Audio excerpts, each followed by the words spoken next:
আর এই এক পরিবার সমস্ত কিছু দখল করে নেবে, কেউ গণভবন দখল করবে, কেউ অমুক বাড়ি দখল করবে, অমুক বাড়ি দখল, তাদের পরিবারকে সব নিরাপত্তা দিতে হবে। শুধু তারা নিরাপত্তা পাবে, সাধারণ মানুষের কোনো নিরাপত্তা নয়। গুম খুম হয়ে যাচ্ছে, যাকে তাকে যখন তখন গুম করে নিয়ে যাচ্ছে, সেগুলোর কোনো কারণ নিরাপত্তা নাই।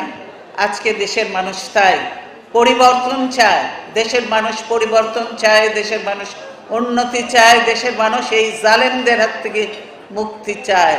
তাই আমি বলবো, পবিত্র রমজানে আজকে আল্লাহর কাছে আমরা ফরিয়াদ করবো যেন আল্লাহ এই জালেমদেরকে বিদায় করে অন্ততকে জনগণের সরকার প্রতিষ্ঠা করে এই দেশের দুঃখী গরিব মানুষের মুখে হাসি ফোটায় এমন সরকার প্রতিষ্ঠা করে প্রত্যেকের জন্য, সর্বস্তরের মানুষের জন্য কাজ করতে পারে, সেরকম একটি সরকার যাতে দেশে হয়, সেই দোয়াই আমরা করবো। আল্লাহ তাআলা যেন আমাদের ফরিয়াদ